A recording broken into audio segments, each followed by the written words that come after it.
in my interview with them, the first question I asked them is that why did they pay the 350? Because when they came, the issue was the 350 you're supposed to pay it so that you cannot be imprisoned.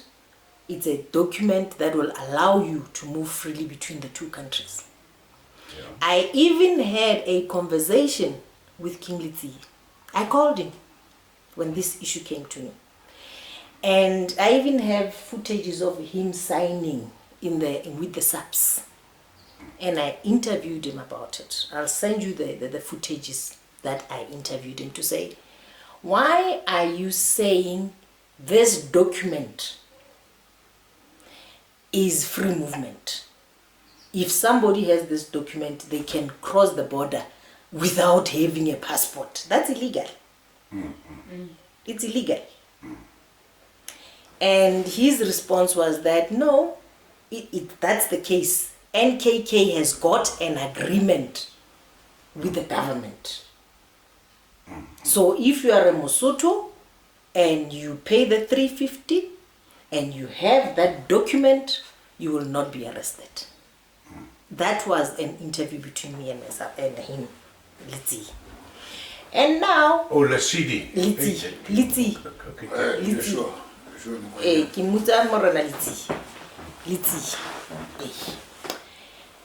Now, when you look at, I asked them now to say, they are both leaders of Basotho organizations. Mm-hmm. You took your members and you had them sign these forms and pay the 350. Why did you do that? And they said to me, no, the NKK form has got a code of honor of South Africa. Mm-hmm. So I want to ask you, how did you get to use the code of honor of South Africa? Who gave you the permission to use the code of honor of South Africa on NKK forms? Okay, that is a vital question, and I want to answer it as supreme and with authority as possible. Republic of South Africa, as I say to introduce to you, is a country that's politically motivated, which has no owner. It's governed by no ownership.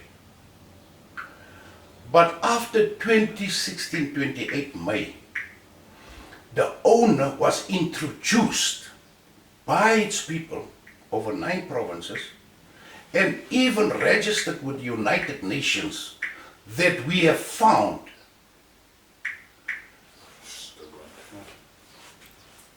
the owner of South Africa. Number 1. Number 2, if the owner is there, it means his address is also there. Now, who is the owner of South Africa? I'm talking to you as the owner. Oh, you are the owner of South Africa? Yes. And then who are these people of yours that recognized you as the owner? I'm one of the South Africans. I was not there. I didn't recognize you as my owner. An organization of kings in South Africa. I have members of kings in South Africa. I'm definitely sure they didn't recognize you as an owner, that are sitting on their lands with their communities in their villages. So who recognized you as the owner of South Africa? Let me put it this way and explain you quite frankly. The land the other so-called kings is sitting upon in my villages. In my villages, wait, keep quiet, let's tell you. On my villages, my land, it's my land. I am the first aborigine. They found me here. With my lineage, they found me here with my people. They came from the north. They found me and my forefathers here, the Abakwasen people. They know it. Now, because of that... Just there, you said your people in 2016 they recognized you as the owner. My question is, Yeah. who are these people? These people is you. You yourself asking me this question. No, I didn't recognize you. I've just declared on Right. camera that I didn't recognize you. Right. So I'm saying, who are these people that recognized you? I was not one of them. Right. Definitely. Can I show in documents? I'll prove it to you. Is there any king that you know that got a recognition like me? 8 million. Not by paper, by witness, eyewitness. 8 million people. Is there any king, even the late King Zwelatini, 8 million that recognized? Where was this? Where have you been 28 May 2016 when I crusaded the whole 9 provinces of my country? Now, who ordained you? Let me put it for you, Frank, is that if you look at the British system, the people ordained King Charles, Queen Elizabeth. If you look in my situation, my country, the people ordained and anointed me and gave a recognition through studies and deep research, scientific research, that is the owner of South Africa. I came in this house and I did an interview with you and I asked you for your lineage. And you told me that your father was one of the British soldiers and he met your grandmother who was a princess from Tetwa. You said that to me. Yeah. Just now, you have just said the Khoi are the people that are having a lineage of Europe, which is you. Your grandfather is a lineage from Europe. So technically, you are not a Sam. Can I help you? Technically. No, I'm just talking about your interview, what you are saying and what you have said now. Because part of the reason, I'll be honest with you, part of the reason why I accepted to be an intermediary to the members of the NKK, it's because we too, as SACO, we have questions about you with our members who are kings. And I'll talk about me. I'm sure you are aware that there's a DNA test that have been done and they name it mitochondrial Eve that shows that I'm part of that. We were here in the southern part of Africa. The Nguni tribes are the one that came from north and everywhere, which is your great-grandmother, Mteto. They came from Europe, Egypt, and all that. We have been here in the southern part. DNA, we've got proofs and all that. I'm talking about those kings now that are here, that I am representing with SACO, that are the owners of South Africa.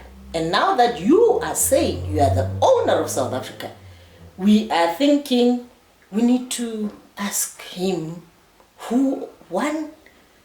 which land in South Africa is he talking about, because we are here. Yeah. When you look at our family tree, it starts from the first dynasty, AD, in Okovango, in Botswana. Our DNA starts from there. We've been here. Your lineage from your father, who is European, came here with the dromedaries. Your lineage, which is your great-grandmother of Mtetwa, came here being pushed by the Arabs, and you found us here. And today, you are telling us that you own South Africa, and you are the monarch of South Africa. We need to ask you. That's why we're asking you, who are these people that ordained you? Because we were not there. I'm talking about we. I'm talking about even the people I'm talking about even the people that are the kings that I'm representing in SACO. Remember, it's an organization of kings. It's got a whole number of kings underneath us. I can give you a few. Mampuru is our member. Makasonke is our member, the second. These are the people that we are questioning already. What's happening here? Yeah. Myself. Let me answer you. Yeah. I see you. If I've you seen talk you of... have introduced yourself instead of wanting an answer from me. Yeah, I'm asking that question. So let me give you your answer. Oh, You know, when you talk like that, it gives me a sense of a tribalism. It gave me a sense of a segregation. It gave me a sense of the Bantu Administration Act of 1927, which is Article 34, to come out and say who you are, but you're not tested. Scientifically, you're not tested. Let me tell you, I've been, when I was then, my scientific research was done. It dated back 20,000 years. By Germany, Japan, even by Scientology South Africa, even by the TACC Church, Professor Sijanong Nukwe made sure that this research is relevant and it's pure and it's clean, it's undefiled, unchallengeable. You are talking about tribalism, my sister. Why I'm saying this, I was then asked by the late Matlangu, King Matlangu of Kwandebele, in a question firing board like you now. My file was in front of them. They said, but yeah, how can you claim you're a king? Your father, as you say now, the father is like that, your mother is like that. Then I told him, you see, that is tribalism culture, because he didn't respect me even. So I showed him I've got no respect for you as well. You can't, you, me. I was with my advocate there, Marius Rose. I said, that is Zulu culture that. You're telling me, if your father is a king, you must be a king. But if your mother is a queen, you can't be a king. That is Zulu culture, that completely foreign to me. I am working, the Khoisan people is working on a scientific research. How much DNA is in your body, your built-up fiber, scientifically proven. Are you scientifically proven? Now I'm scientifically proven. That my whole DNA is royal, established within the earth of South Africa, on the rocks of South Africa. You can come and say Mtetwa. You know what Mtetwa means? It means the law. It's the law. My grandfather, great-grandfather was the law. He gave Zulu the right to enter his country. And Zulu and its people referred to him. This is the law. Mtetwa Sekai. Babu Mtetwa. And by that, it became Mtetwa, the law, not THW. The law, as you write, METWA, Mtetwa. It's the law. Now, my mother was full royal in ownership of this country. By birth and virtue of her, all DNA is in this body of mine. By virtue of King Masupa, from my father's side, that the Englishman got hold of the princess, one of King Masupa's daughters, the DNA is in the structure that I am 80%. Now, scientific research, let's go to DNAs. You have 3 DNA of your mother in your body made-up structure and 1 count of your father. Do you know that? Now, how can you claim kingship? To say that my father was a king, I'm also a king, but not from my mother's side. That is tribalism. Tribalism, that's culture that. But to go to book and pen, you will find out the truthfulness of who you are. By virtue of that, I was then mandated by His late Majesty King Mselating. Then still, I'm coming, my queen, then still the queen, the ANC, through leadership of Jacob Zuma, by virtue of mandated by the South African Council of Churches, the president of the South African Council of Churches. That is the man. That is the man of the day. Now, if you talk about South African Council of Churches, you talk about the country as a whole. If you talk about ANC, state president, signed it, mandated, you talk about South Africa. If you talk about Scientology, you talk about 187 countries, the United Nations, took note about this statement I'm giving you. That's why, my sister, you can even Google King Brown. You see his lineage, you will see everything of him. Now the code of honor. Yeah, now I'm coming to the code of honor. Right. When you are anointed and you are sworn in to govern South Africa, may God help you, the sworn in oath, official oath of this country, it means you have the sword of armor in your hands. You have the code of armor in your hands. Do we understand? The code of armor is surrendered to you. The sword of defense is surrendered to you as the ultimate, the monarch of South Africa. So you were given the permission to use the code of armor by? How can you give the father permission to go around in his house? How can you give him permission? He's the owner. I'm the owner. You don't give me permission. Kokta don't give me permission. I give Kokta permission. Because they are my subjects, my paramount. Okay. So you've answered the code of armor. Here's another question that I had. The 350 that was paid, the FNB account that the 350s were paid into, whose account is that? That is the father's account. It's my personal account. Not personal in like account I'm getting salary, you know. It is an account I created for my people. Because, compassionate. Yeah, compassionate fund. Ne? Are you with me? Yeah. Compassionate fund. It is not on my name, although it states the founder's name. You see, it is created by me as a monarch to be on stand guard for my people. Because you know what, out of my experience, what happened to Steve Biko? Okay. There was no financial backup for the poor boy.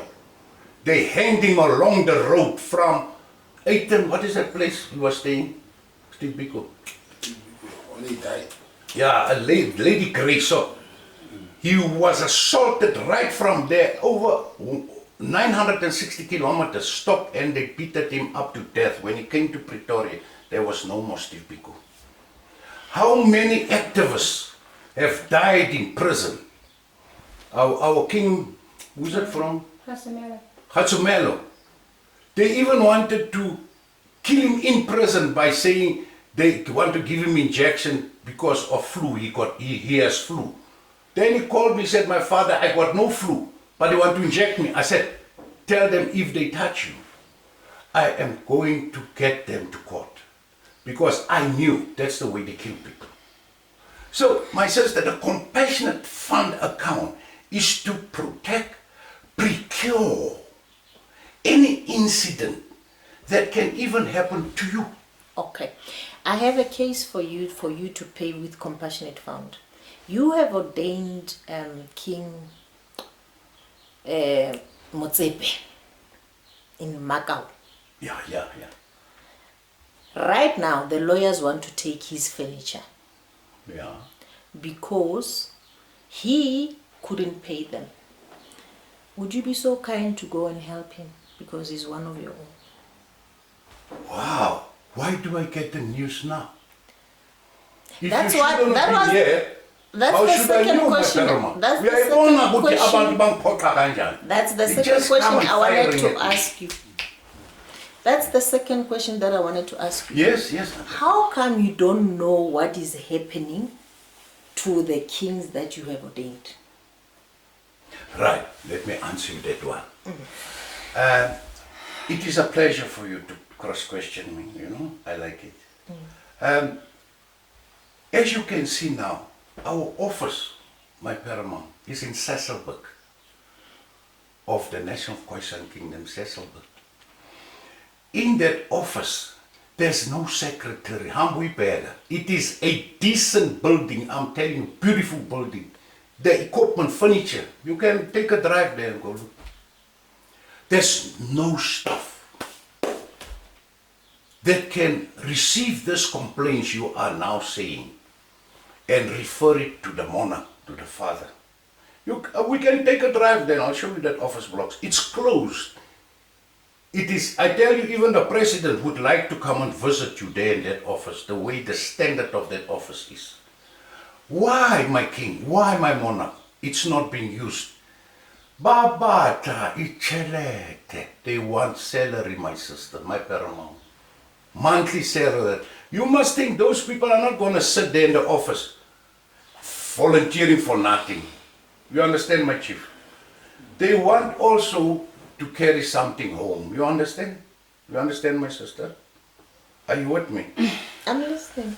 And then I have stipends I pay out to the ranksmen on parade. Stipends monthly. Monthly stipends. You know why? Because they are like Stephanus preaching, John the Baptist shouting, listen to the monarch, join, come and let the monarch follow you. They every day. They preach the gospel of NKK. What must I do as the father? He needs a piece of bread. He can't do it voluntarily. I pay stipends every month. Ask my wife, there she's sitting. It is a disaster when me and my wife, we work out stipends. You feel so belittled because there isn't money even.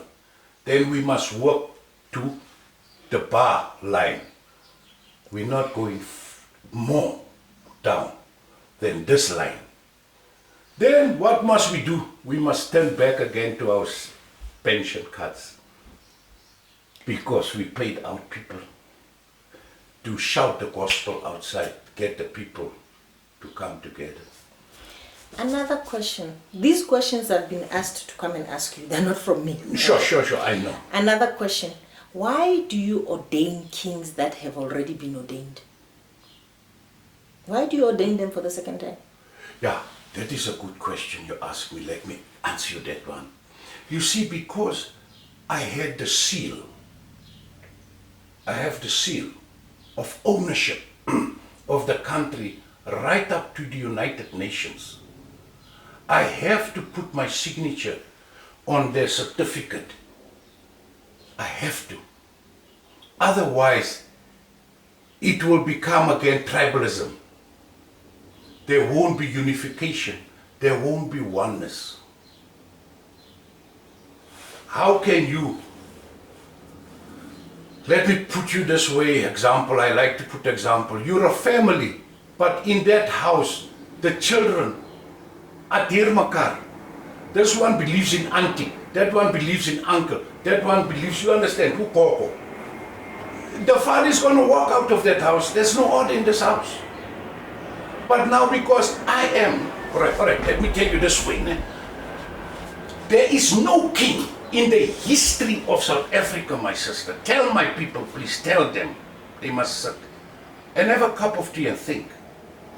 In the history of South Africa, there's no monarch or a king that has my credentials. I have the highest credentials in South Africa. Even the government knows it. The highest credential. If they could have been exposed like me over 9 provinces, on all stadiums, if they have a credential of 8 million people witnessing it, 8 million, if they have a credential, a file with the United Nations Canada, that is the owner monarch of South Africa. If they have paperwork to King Charles, that is the monarch of South Africa, they're welcome to sit in level line with me. We will be equal. I am Joseph. I'm the eldest brother. I protect the other kings. I take the lead for all the kings, international, national. Even China, 2 million people acknowledge the monarch of South Africa. Even the state president of China acknowledged the monarch of South Africa. Do they have these credentials? Do they have it? No.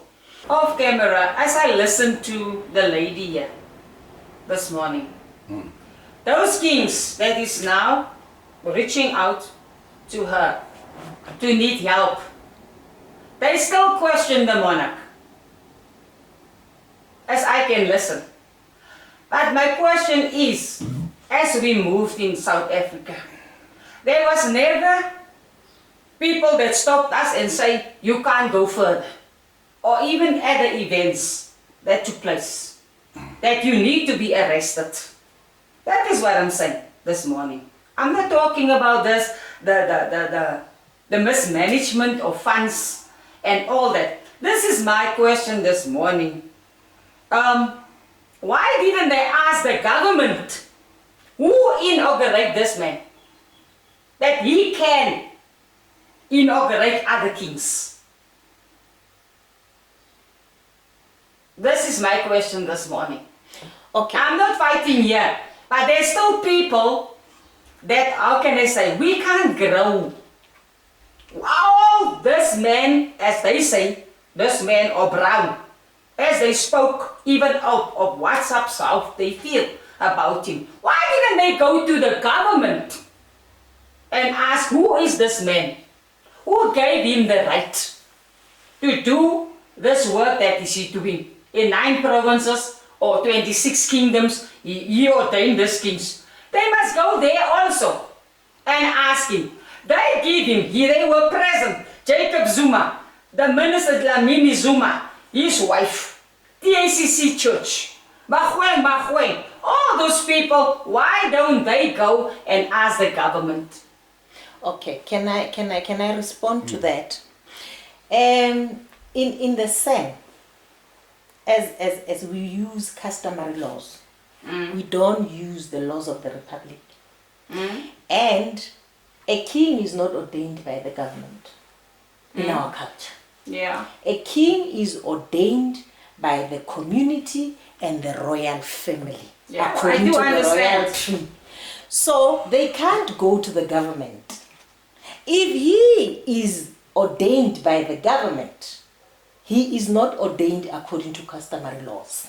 So I do understand that, but he was ordained. I'm Yeah. just What I'm saying, answering the the presence Yeah. of the government No, I'm just- delegates were there, but ordained by the ACC Church. I'm just answering Can I you. come in there? A king is not ordained by the church. A king is not ordained by the government. A king is born, and a king is ordained by the community and the royal family. Can I come in here? That is why the questions, I'm answering you, that is why the questions are coming up to say who ordained, and he answered, he was ordained by the government. You also answered, Jacob Zuma, former president. I'm Jacob talking Zuma, about the presence of them. I'm saying they ordained, he answered. And even South They African ordained- churches were there. Exactly. And according to our customary laws, all of those that you've mentioned do not ordain a king. Can I all come of in them. there? Can I They come don't in ordain there? the king according to the customary law. I'm a share. Can I come in there? So you've answered. Yeah, let's My queen, my sister, let me answer you this. Yeah. Because this interview, my queen, it is, they, with all respect, they acknowledge the monarch and they brought a program. So we must stick to the program. No, of course, yes. Otherwise we go out but your No. explanation It's is just I feel Yeah, that and I need answered to you ask. next. Yeah. Yeah, that's right. Yeah, Now, and I answered it. Disrespecting Yeah. them. We don't. No, we didn't say and I that. answered you No, that we didn't say that. Customary laws we don't recognize by the government. Those Listen, rules don't listen, play my a role. sister. Listen, let me explain this finally for you now. I'm not going to repeat it again. I Yeah. just said it. Kings are born. Kings are born. And kings get reared up by the word of prophecy. They get reared up to what is waiting for them as kings. You know, when I was born, if I tell you, it was the year of the elephants. Mothers died giving birth. Children died. My mother even said, it's surprisingly that you are alive. I was of that year the heaviest baby ever born, 12.6 ounces. Now, as the journey went, being bred and groomed, I was then bred and groomed and reared by my mother to be the ultimate child that got a shadow of the owner of this country. I couldn't believe my mother. I just took it as a bygone. But today I see it where it's going to. The government is you. It's not a group of people. Those people are in the offices representing the government, the people. Those ministers, they're nothing. They represent the government, the people of South Africa. And the people is the government. And the government have took the decision. That is the ultimate man. Think for yourself the late Zwelithini, King Zwelithini, that represent over 23 million so-called Zulus, it's San people then, has given the mandate that is the owner. Who can challenge me? Who can challenge me? Zulu is a dominant nation in Southern Africa. They gave that mandate and acknowledgement. Na wo uzalile inkosi ingwenyama semzansi se Africa. So I didn't went and put myself there for selection and for voting. It was said, you are the owner of South Africa. Even this very same government gave me a name, Burwana of Africa. I'm the Burwana of Africa. I didn't ask them, I didn't buy them, I got no money, nothing, as you heard the whole interview. I just see the people, they come, bang pagamis. They put me there. It's like you also came this morning, come and see the monarch. I didn't expect you coming. If you didn't acknowledge me, you should have never stand by the gate. She said, nonsense.